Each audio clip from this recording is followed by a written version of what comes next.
If your emotions decide your actions, then your life is being run by reactions, not by choice. That is the uncomfortable truth most people avoid. They believe they are thinking, deciding, and choosing freely, while in reality, their behavior is being pulled by invisible emotional strings.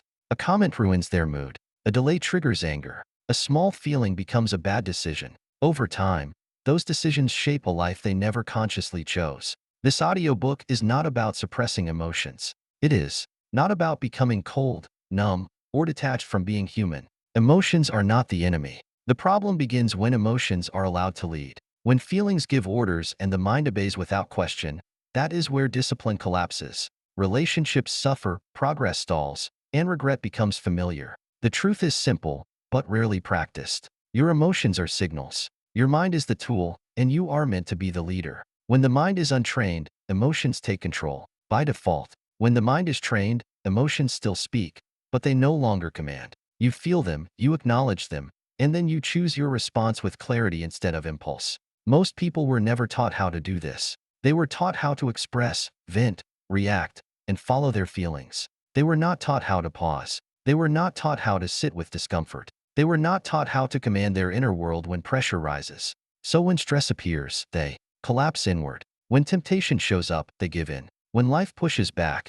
emotions take the wheel. This audiobook exists to reverse that conditioning. Not with motivation, not with hype but with training. Real mental training that teaches you how to separate feeling from action, create space between impulse and behavior, and build inner authority that does not break under pressure. Over the next hour, you will learn how to train your mind to obey you, not your emotions. You will learn why willpower alone is unreliable, why discipline outperforms motivation, and why calm is not a personality trait, but a skill you can build. You will learn how to do hard things even when feelings tell you to avoid them. So, you will learn how to stay steady when emotions try to pull you off course. Each chapter is designed as a mental exercise, not theory, not philosophy for entertainment, but practical training you can apply immediately in real situations. Conversations that trigger you, decisions you keep postponing, moments when pressure makes you lose control. This is where the training matters. By the end of this audiobook, you will not be emotionless.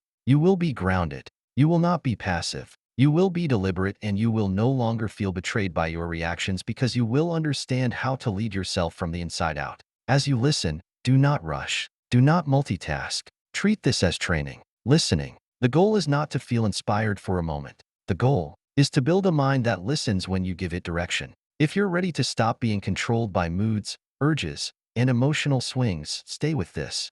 Share this audiobook with someone you know who struggles to stay in control under pressure, and begin the work of becoming the one who decides even when emotions allow. Chapter 1. Your mind was never trained to lead. You were never weak. You were never lacking intelligence, talent, or potential. What you were lacking was training. From early on, you were taught how to react, how to express what you feel, and how to seek comfort when things become uncomfortable. But almost no one taught you how to lead your own mind. So when pressure appears, emotions step forward by default, not because they are smarter than you, but because no one else is in command. An untrained mind does not choose its actions. It reacts to whatever feels strongest in the moment. It moves toward comfort and away from discomfort automatically. It avoids effort, resists uncertainty, and seeks relief as quickly as possible. This is not a moral failure. It is a survival pattern. And while survival patterns are useful in danger, they quietly sabotage long-term growth when they run your daily life. You see this pattern everywhere.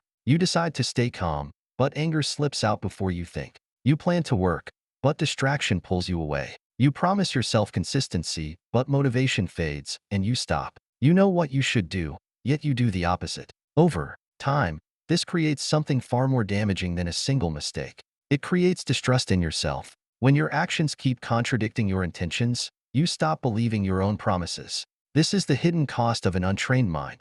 Most people believe control should feel natural. They assume disciplined people are simply born that way. Calm people must have easier lives. Focused people must feel less resistance. None of this is true. Control is not a personality trait. Calm is not luck. Discipline is not motivation. These are trained capacities. Without training, the mind defaults to emotion-led behavior. With training, the mind learns to wait, assess, and respond instead of reacting blindly. Your brain is designed to prioritize survival, not purpose. It scans for threats, magnifies discomfort, and urges quick action to reduce tension. Stress says, get out of this now. Anxiety says, avoid this before it hurts. Anger says, defend yourself immediately. Comfort says, stay where it's safe. None of these voices ask whether their advice aligns with the future you want. They only care about short-term relief. And when relief becomes the goal, growth stops. The mind you have today was shaped by repetition, not by conscious choice. Every time you reacted without pausing, you reinforced that pathway. Every time you avoided something hard, you taught your mind that avoidance works. Every time you followed a feeling without questioning it, you gave that feeling more authority. Over years, these repetitions became automatic. Automatic behavior feels like who you are, even when it is simply what you practiced most. Leadership begins the moment you recognize this. Not with self-criticism, not with shame, but with clarity. Your mind is not meant to dominate you.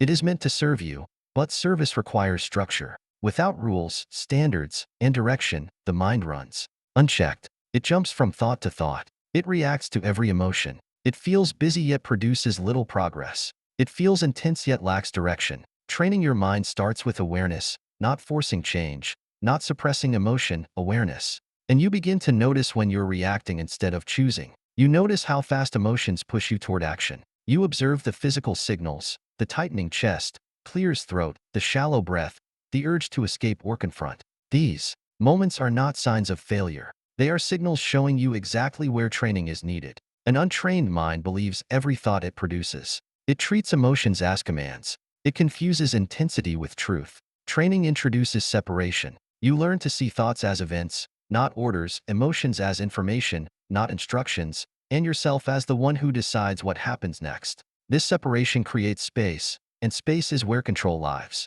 At first, this feels uncomfortable. That discomfort is important. The mind resists losing authority. When you pause instead of reacting, the mind protests. It tells you to hurry. It tells you to resolve the feeling immediately. It pushes you back toward old patterns. This resistance is not a sign that training is failing. It is proof that training has begun. No system gives up control quietly. Leadership does not mean silencing emotion or pretending you do not feel. It means placing emotion in the correct role. Emotions are messengers. They alert you to values, boundaries, and needs. But messengers do not make decisions. When emotions lead, life becomes chaotic. When awareness leads, emotions become useful data instead of destructive forces.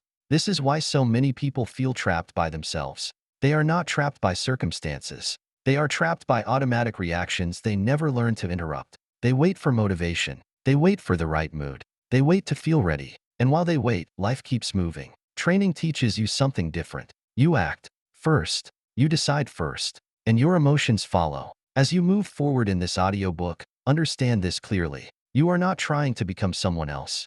You are stepping into a role you were never taught to occupy. The role of inner leader. The one who can feel without obeying. The one who can experience emotion without being driven by it. The one who can choose long-term direction over short-term comfort. This chapter is the foundation. Everything that follows builds on this understanding. You are never trained to lead your mind. But training is possible. And once it begins, control stops feeling like constant effort. It starts feeling like alignment. That is where real self-mastery begins. Chapter 2. Emotions are signals, not commands. Most people live as if emotions are orders that must be obeyed immediately. When anger appears, they speak. When fear shows up, they retreat. When boredom arrives, they escape.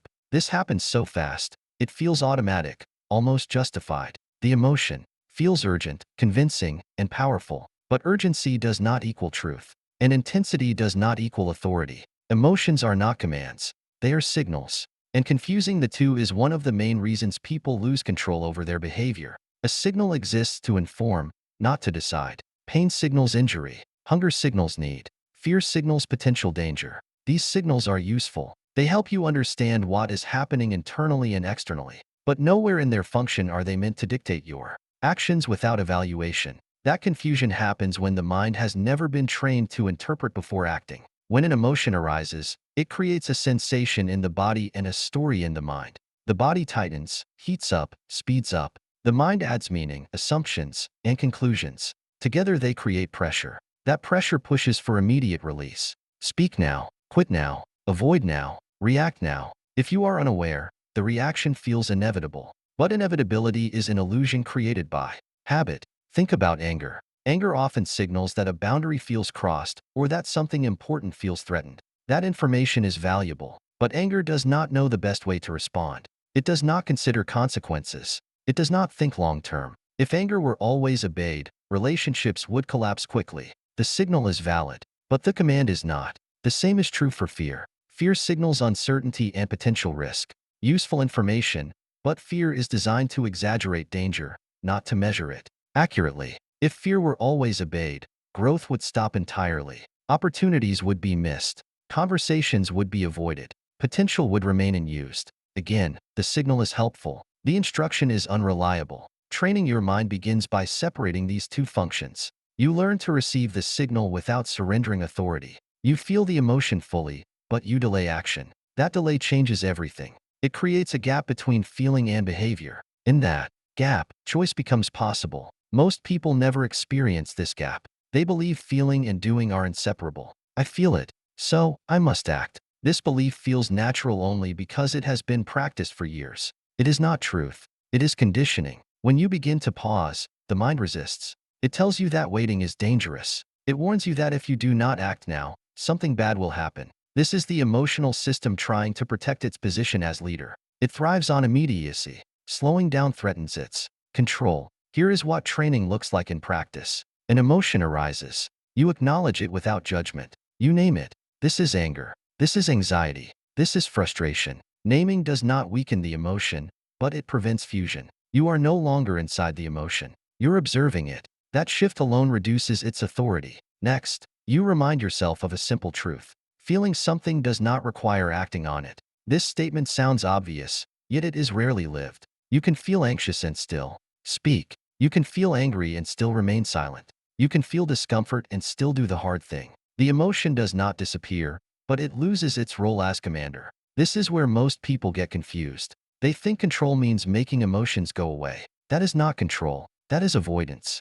Real control means allowing emotions to exist without letting them decide. You stop negotiating with feelings. You stop waiting for them to change. You act based on values, not moods. Over time, this rewires the relationship between emotion and behavior. The mind learns that emotions are not emergencies. They are experiences. They rise, peak, and fall if left alone. When you stop reacting automatically, emotions lose their grip faster. Not because you fought them, but because you stopped feeding them through action. Another important shift happens here. You stop personalizing emotions. Instead of "I am angry," it becomes "anger is present." Instead of "I am anxious," it becomes "anxiety is here." This linguistic shift matters. It reinforces that emotions are temporary states, not identities. You are the observer, not the emotion itself. This chapter is about reclaiming authority. Authority does not come from force. It comes from clarity. When the mind understands that emotions provide data, not decisions, it stops panicking.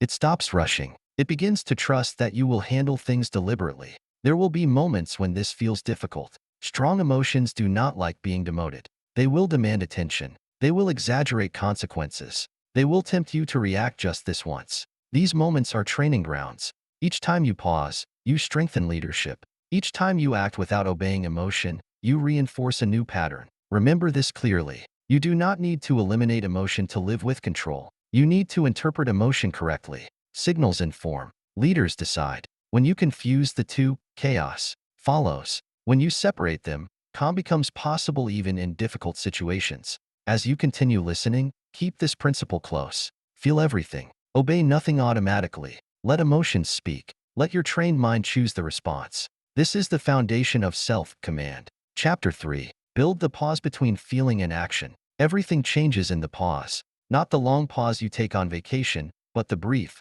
almost invisible pause between feeling something and acting on it. This is where control is either claimed or lost. Most people never experience this pause. Their emotions move straight into behavior. Feeling becomes action without interruption. And when that happens, choice disappears. The pause is not natural. It is trained. When an emotion rises, it creates momentum. The body tightens.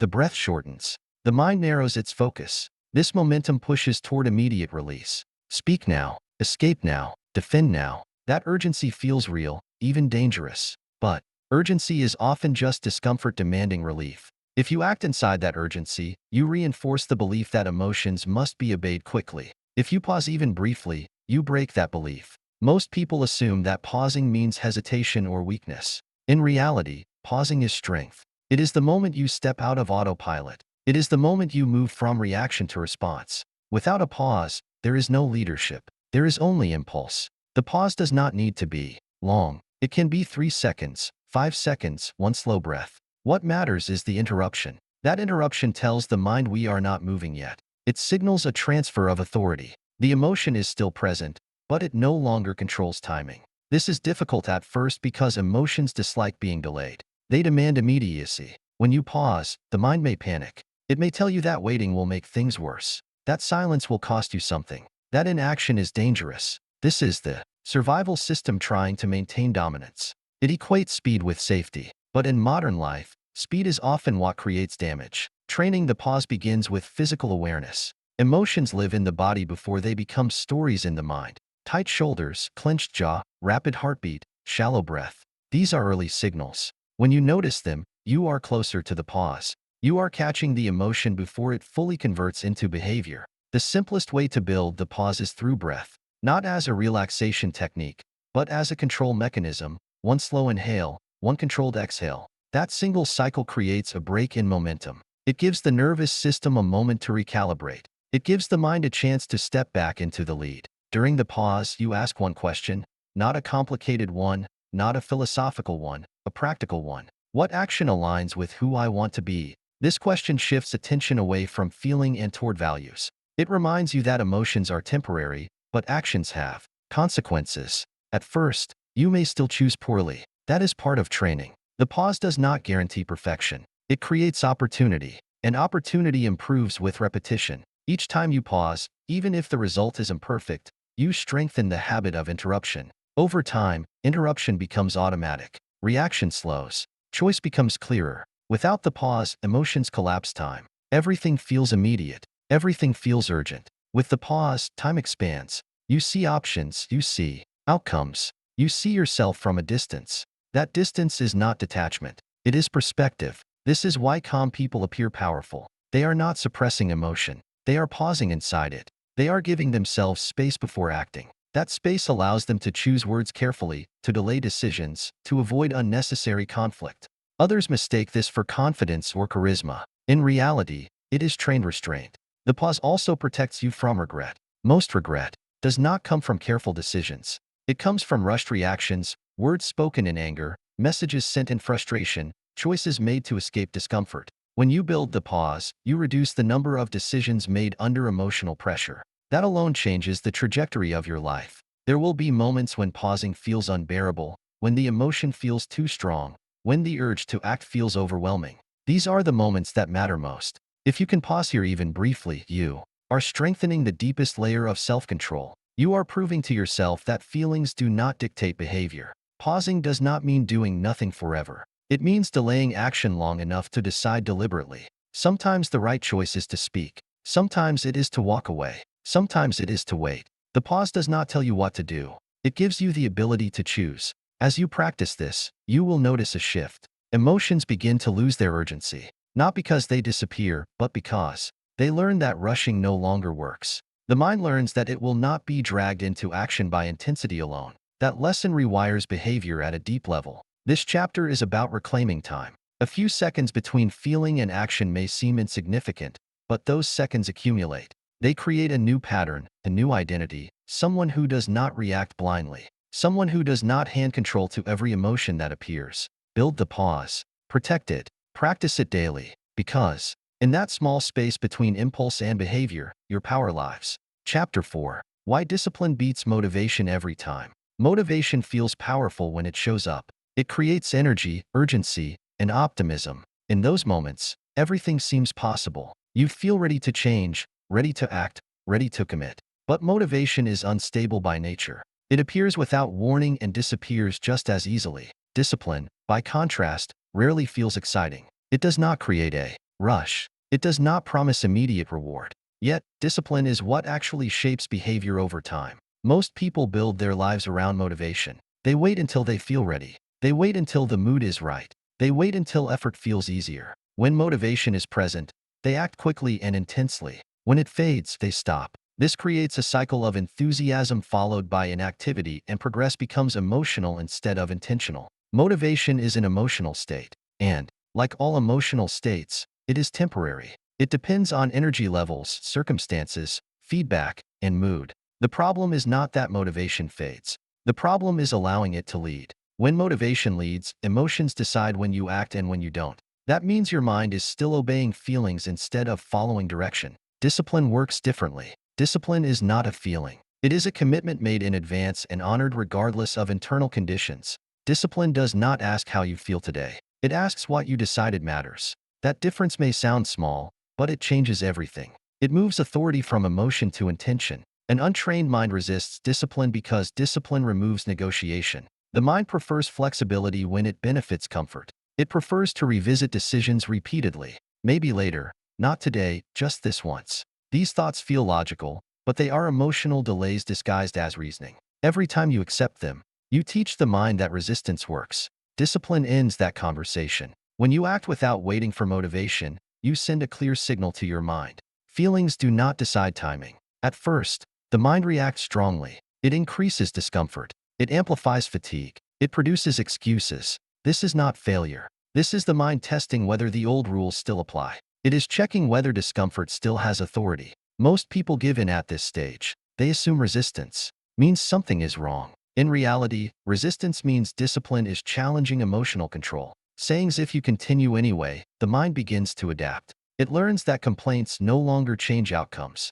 Over time, resistance loses intensity because it stops working. Discipline is often misunderstood as harshness or self-punishment. That misunderstanding keeps people from practicing it consistently. Real discipline is calm and firm, not aggressive. It acknowledges discomfort. Without obeying it, you can feel tired and still act. You can feel bored and still continue. Discipline does not require emotional agreement. This is why discipline builds authority. Authority comes from consistency, not force. When your mind sees that you follow through regardless of mood, it adjusts its behavior. It stops escalating emotion to control you. It becomes quieter, more cooperative. Obedience emerges through repetition, not willpower. Motivation creates peaks. Discipline creates baseline. Peaks feel exciting, but baseline determines your life. What you do occasionally matters far less than what you do repeatedly. Discipline raises your baseline. It makes action normal instead of exceptional. Another reason discipline outperforms motivation is that it reduces decision fatigue. When actions are decided in advance, you preserve mental energy. You're no longer debating with yourself every day. You are no longer checking your emotional state before acting. You simply execute what was already chosen. That simplicity creates clarity and reduces stress. Motivation promises ease but delivers inconsistency. Discipline promises effort but delivers control. Discipline also protects you from emotional extremes. When things feel good, discipline keeps you grounded and consistent. When things feel heavy, discipline keeps you moving forward. It creates stability across changing emotional states. That stability is essential for long-term growth. There is a deeper shift that happens when discipline becomes part of your identity. You stop seeing yourself as someone who tries when motivated. You begin to see yourself as someone who follows through. Identity shapes behavior more powerfully than emotion. When you identify as disciplined, action becomes expected rather than heroic. This does not mean discipline eliminates struggle. It means struggle no longer dictates outcome. You still feel resistance. You still feel fatigue. But those feelings no longer control timing or commitment. They exist alongside action instead of blocking it. At first, discipline feels heavy because the mind isn't used to it. Over time, discipline feels lighter than emotional chaos.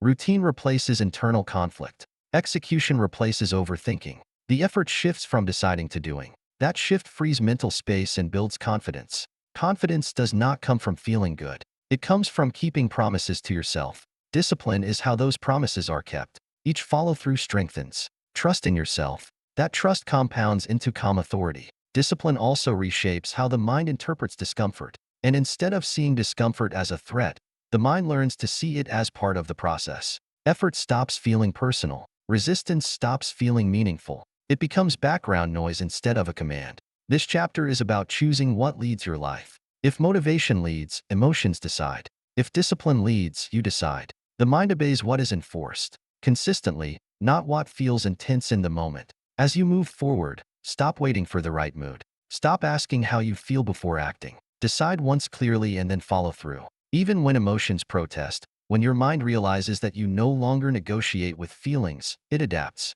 And when it adapts, obedience becomes natural. Discipline does not remove emotion from your life. It puts emotion in its proper place. You still feel, so you still experience highs and lows. But action is no longer controlled by mood. It is guided by decision. That is why discipline, not motivation, creates lasting control. Chapter 5. Train your mind to do what's hard. Your mind avoids difficulty for a simple reason. It is designed to protect comfort, conserve energy, and reduce risk.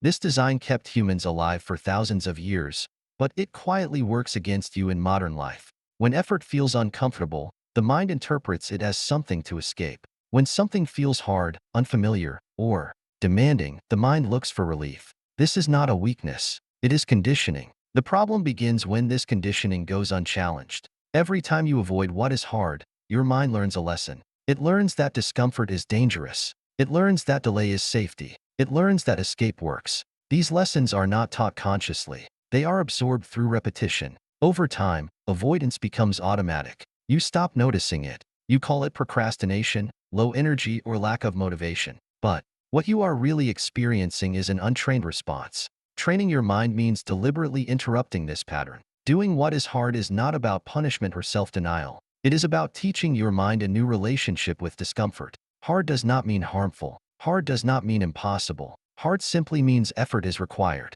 When the mind learns that effort does not lead to danger, its resistance begins to soften. Most people misunderstand strength. They believe strength is something you feel first and act from later. In reality, strength is something you build by acting first. Waiting to feel strong keeps the mind in control. Acting while you feel resistance teaches the mind obedience. This is why training must happen while discomfort is present. And if you only act when things feel easy, your mind never adapts. It stays fragile. It stays reactive. Growth requires exposure. Not overwhelming exposure, but consistent. Chosen exposure. Chosen difficulty is critical. Difficulty imposed on you creates resentment. Difficulty chosen by you creates authority. When you choose to do something hard, you are not just completing a task. You are reinforcing leadership.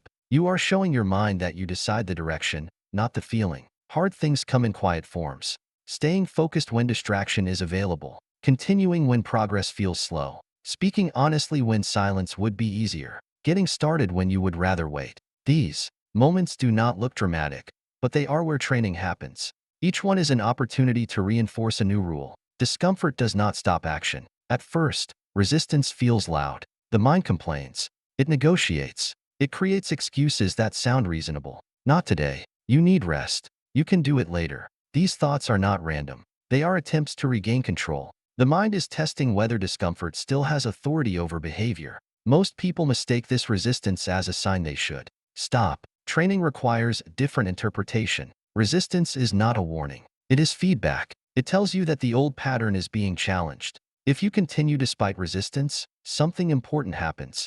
The mind learns that its protests no longer change outcomes. Action is what trains the mind, not intention. You do not train your mind by thinking about doing hard things. You train it by doing them while resistance is present. Waiting for resistance to disappear is a mistake. Resistance fades after action, not before. Each time you act anyway, you weaken the belief that avoidance is necessary. Small acts matter more than big ones. Waking up when you said you would. Finishing a task without checking your phone. Holding attention a little longer than feels comfortable. These small choices accumulate. They quietly reshape your internal hierarchy. The mind learns that effort is normal. Discomfort is temporary. Avoidance is optional. Over time, your tolerance expands. What once felt overwhelming begins to feel manageable. This does not mean life becomes easier. It means you become more capable. Your threshold rises. Stress that used to derail you becomes something you can carry without collapsing. There will be days when you fail. Days when comfort wins. Days when you avoid.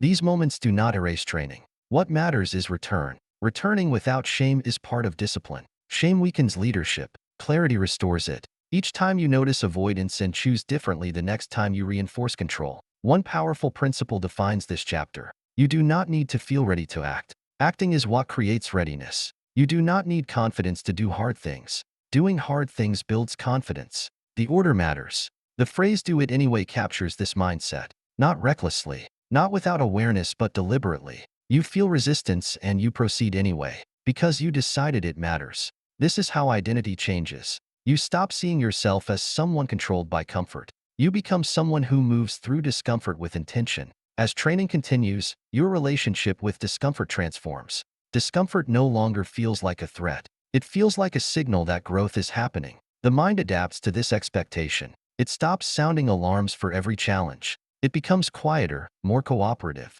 Comfort, when overused, weakens authority. It teaches the mind that ease is required. Training teaches the opposite. Effort is standard. Growth is expected. Avoidance is no longer the default response. This chapter is about reclaiming direction. Every time you choose what is hard over what is easy, you reinforce who leads. You're not just completing a task. You are shaping your mind. You are teaching it that discomfort does not decide outcomes. Train patiently. Train consistently. Choose difficulty in small, repeatable ways. Over time, obedience becomes natural, not because you demanded it, but because you earned it through action. Chapter 6. Detach from your thoughts without fighting them. Most people believe they are controlled by their thoughts. A thought appears and they immediately treat it as truth. If the thought is negative, they feel discouraged. If it is fearful, they retreat. If it is critical, they doubt themselves. This happens so automatically that it feels impossible to separate who they are from what they think. But this belief is one of the greatest illusions of the mind. You are not your thoughts. You are the one who notices them. Thoughts are mental events, not commands. They arise from memory, habit, emotion, and conditioning. Many of them are repetitive. Many of them are inaccurate. Some are useful. Many are not. Yet the untrained mind treats all thoughts as equally important. It listens to every voice and reacts to each one as if it demands action. This is exhausting and unnecessary. The mistake most people make is trying to fight their thoughts. They argue with them. They try to replace them. They attempt to force positivity. This approach rarely works. Fighting thoughts gives them more attention. It strengthens their presence. What you resist mentally, you reinforce. Detachment works differently. Detachment does not mean suppressing thoughts or pretending they do not exist. It means changing your relationship with them. Instead of being inside the thought, you step back and observe it. You allow it to pass without engaging. This shift removes the thought's authority without creating internal conflict. The untrained mind hears a thought and reacts. I can't do this. This will fail. I'm not good enough. The trained mind notices the thought and labels it. The doubt is present. Fear is speaking. This is a familiar pattern. That small shift creates distance. Distance creates choice. Thoughts feel powerful because they are constant. The mind produces thousands of them. Every day, many are recycled. They repeat old fears, old stories, old assumptions. Repetition creates familiarity. Familiarity creates belief. Over time, you stop questioning whether the thought is true. You assume it must be because it keeps appearing. But frequency does not equal truth. Training your mind means learning to let thoughts exist without letting them lead. This requires patience, not force. The goal is not to eliminate thinking. The goal is to stop obeying it automatically. How one of the most effective practices in mental training is simple observation. When a thought appears, you acknowledge it without judgment. You do not argue with it. You do not follow it. You notice it. There is a thought about failure. There is a thought about quitting. Naming the thought reminds you that it is something you are experiencing, not something you are. At first, this feels uncomfortable. The mind wants engagement. It wants resolution. It wants certainty. When you refuse to engage, the mind escalates. Thoughts become louder, more dramatic, more urgent. This is not a sign that detachment is failing. It is a sign that the mind is testing whether its old strategies still work. If you stay neutral, something interesting happens. The thought loses momentum. Without attention, it weakens. Not immediately, but consistently. The mind learns that thoughts no longer trigger automatic reaction. Over time, the volume lowers. This is how calm is built. Detachment also protects you from emotional spirals. Thoughts often trigger emotions which then trigger more thoughts. Fear creates fearful thinking. Anger creates justifying narratives. The cycle feeds itself. Detachment interrupts the loop. When you observe the thought without reacting, the emotional charge dissipates faster. Another important shift happens here. You stop identifying with every mental story. Instead of I am anxious, it becomes anxious thoughts are present. Instead of I'm failing, it becomes the mind is producing a failure story. Language matters. It shapes perception. Perception shapes behavior. Detachment does not make you passive. It makes you precise. You become more selective about which thoughts you act on. Useful thoughts get attention. Unhelpful thoughts are allowed to pass. This selectivity is leadership. The mind resists this training because it threatens its dominance. The mind wants to be heard constantly. It wants to comment on everything. Detachment does not silence the mind.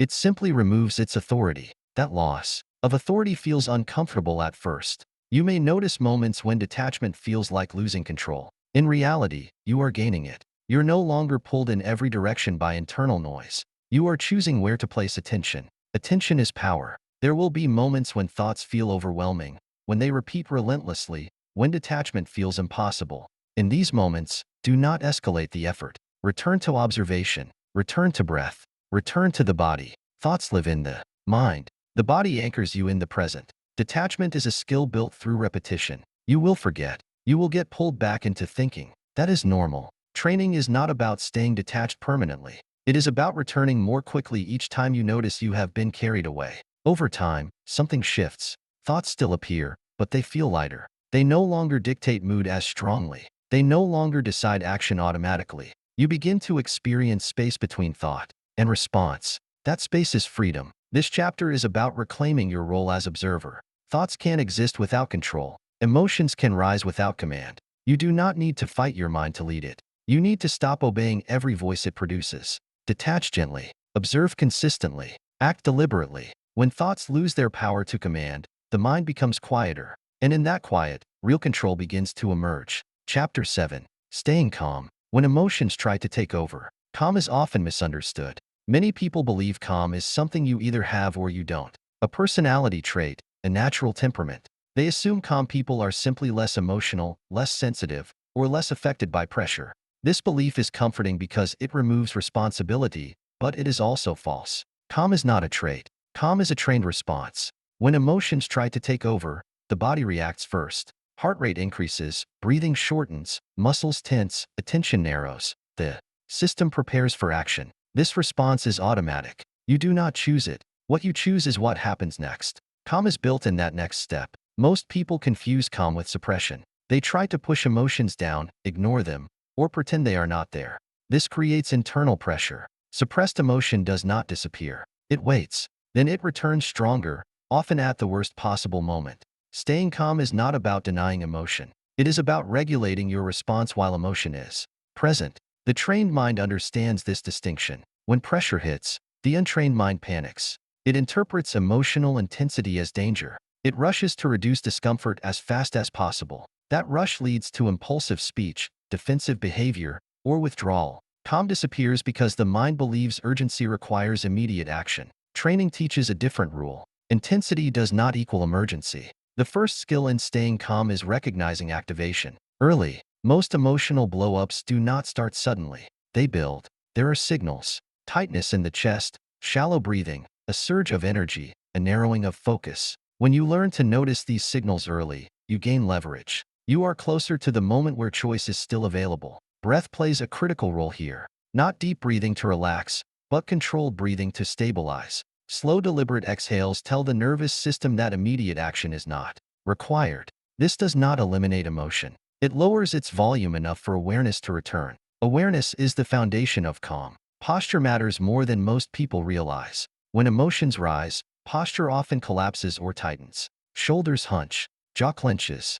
The body communicates stress to the mind. Adjusting posture sends a different message. Upright spine, relaxed shoulders, unclenched jaw. These small physical shifts support emotional regulation. Calm is supported by the body, not just the mind. Another key element of calm is internal language. When emotions surge, the mind often escalates the situation with dramatic narratives. This is unbearable. I can't handle this. Something is wrong. These statements increase intensity. Training replaces them with neutral observation. Strong emotion is present. Pressure is rising. Neutral language reduces threat perception. Reduced threat perception restores control. Calm also requires permission to not act immediately. Many people believe staying calm means resolving the situation quickly. In reality, staying calm often means delaying response, silence, stillness, waiting. This delay is uncomfortable, especially when emotions want release. But delay is what prevents escalation. When you do not react immediately, you interrupt the emotional loop.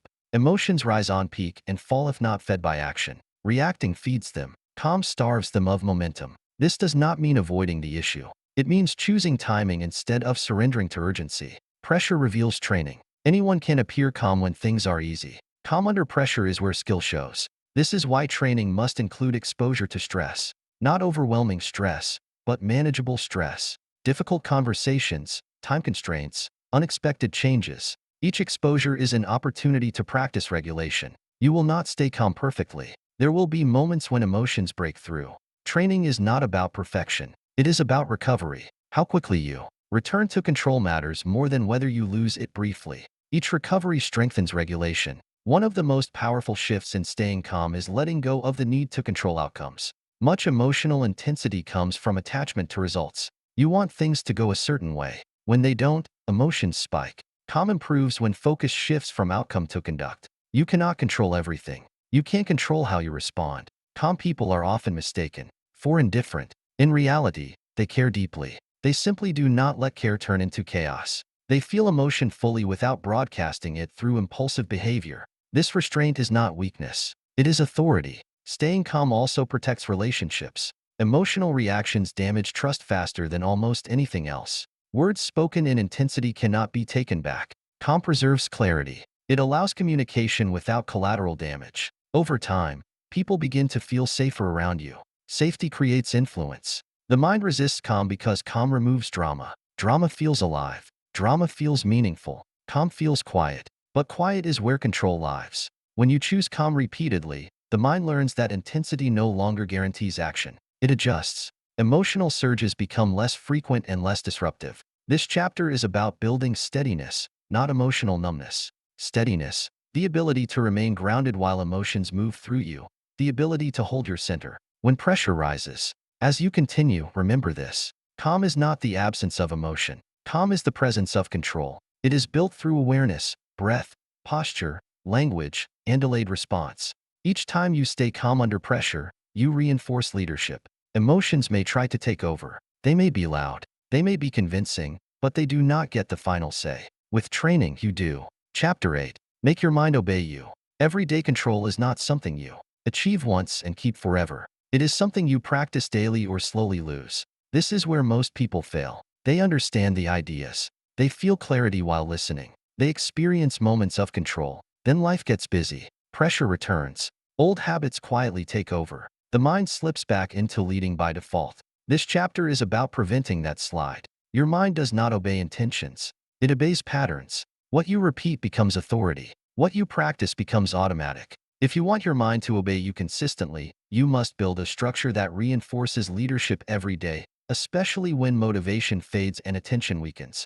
The mistake most people make is relying on willpower. Willpower is a short-term resource. So, it fluctuates with energy, stress, and emotion. When willpower runs out, habits take over. That is why systems matter more than effort. Systems carry you when effort disappears. Making your mind obey you daily means removing decision-making from moments of weakness. You decide in advance how you will act. Then, you follow that decision regardless of mood. This turns control from an emotional struggle into a routine behavior. Start with non-negotiables. Not many, just a few. These are actions you perform every day without debate. They do not have to be dramatic. They have to be consistent. A specific time you wake up, a short period of focused work, a daily practice of pausing before reacting. These behaviors anchor leadership. When your mind knows certain actions are non-negotiable, it stops arguing about them. Resistance fades because resistance no longer works. This is how obedience is built, not through force, but through predictability.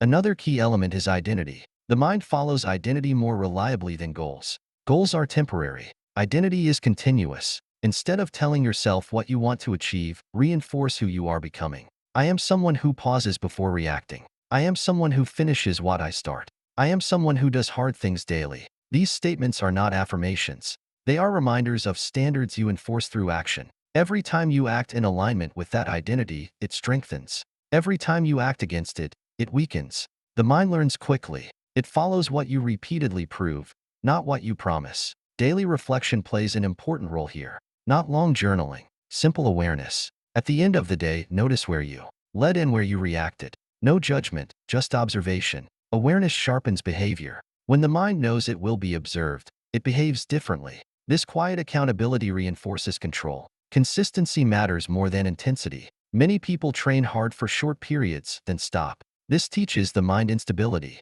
Short bursts followed by collapse. The mind adapts to inconsistency by waiting it out. Consistency teaches permanence. Even small actions when done daily reshape behavior at a deep level. Your environment also trains your mind. What you see, hear, and interact with influences behavior. Reduce friction for disciplined action. Increase friction for distraction. Make the right actions easier and the wrong actions harder. This is not weakness. It is strategy. Non-leadership includes designing conditions that support obedience. Another critical habit is protecting your energy. When you are exhausted, emotional control weakens. This does not mean avoiding effort. It means respecting recovery. Sleep, movement, and moments of stillness are not luxuries. They support regulation. A regulated nervous system makes leadership easier. There will be days when you slip, days when emotions win, days when you react. These days, do not undo training. What matters is response. Do you spiral into self-criticism or do you return to practice immediately? Returning quickly is a sign of control. Delaying return is how habits decay. The mind tests leadership. Occasionally, it pushes boundaries. It looks for exceptions. Just this once. Leadership means recognizing these tests and responding consistently. Consistency is what convinces the mind that you are serious. Over time, obedience begins to feel natural. You stop forcing control. You stop negotiating constantly. Decisions feel simpler. Reactions slow down. Calm appears more quickly. This is not because life became easier. It is because your internal system became stable. Making your mind obey you every day does not mean becoming rigid or robotic. It means becoming reliable. You can adapt without collapsing. You can feel emotion without surrendering control. You can face difficulty without retreating. This is the final shift. Control is no longer something you chase. It is something you maintain. Like physical strength, it fades when neglected and grows when practiced. As you move forward, remember this principle. What you repeat, you command. Every pause you practice, every hard thing you complete, every emotion you feel without obeying. These moments accumulate. They form identity. They build authority. Train daily. Let consistently. Let obedience emerge from structure, not struggle. When your mind knows you will follow through, it stops resisting. And when resistance fades, control becomes your default. Control was never meant to turn you into someone cold, rigid, or disconnected from life. True control is not emotional suppression, and it is not constant self-force. Control is leadership. It is the quiet ability to stay present, steady, and deliberate while emotions move through you. And that leadership always begins on the inside. Throughout this audiobook, one central truth has been repeated in different forms. Your emotions are not the enemy. Your thoughts are not the problem. The real issue appears when either of them is allowed to lead unchecked. When emotions decide timing. When thoughts dictate direction. When reactions replace choice. That is where people lose themselves, not because they are weak, but because they were never taught how to lead their inner world. You have now seen that leadership is trainable. You learned that your mind was never trained to lead, only to react. You learned that emotions are signals, not commands. You learned how to build a pause between feeling and action and why that pause is the foundation of self-control. You learned why discipline outperforms motivation, why doing hard things builds obedience, and why detaching from thoughts creates clarity rather than conflict. You learned that calm is not a personality trait, but a practiced response.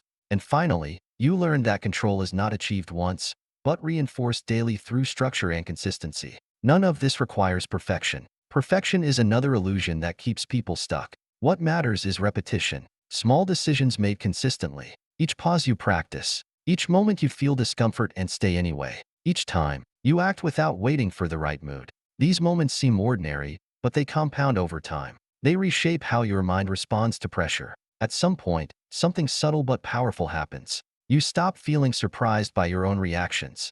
You stop breaking promises to yourself. You stop living at the mercy of moods. Your responses slow down. Your decisions feel cleaner. You begin to trust yourself, not because you always feel confident, but because you know you will follow through even when emotions protest. That trust is the foundation of real confidence.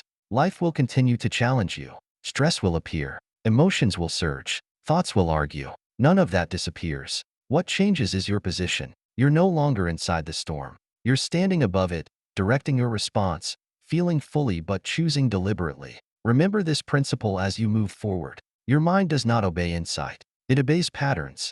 Understanding creates awareness, but repetition creates authority. What you practice becomes automatic. What you repeat becomes identity. Build the patterns and obedience follows naturally. Do not wait for perfect conditions to apply what you have learned. Apply it in ordinary moments, in conversations that test your patience, in routines that require consistency, in moments when discomfort whispers that avoidance would be easier. Those are the moments that matter. Those are the moments where leadership is built. If this audiobook helped you see yourself more clearly, share it with someone who needs that clarity. Someone who feels controlled by reactions, emotions, or internal noise. Sometimes the most valuable thing you can give another person is a framework for self-comment. As you return to your daily life, carry this with you. Emotions will speak, thoughts will appear, pressure will rise, but you decide. And when your mind learns that your decisions are consistent, calm stops being effort, control stops being struggle. It becomes your default state. That is not dominance. That is self-mastery.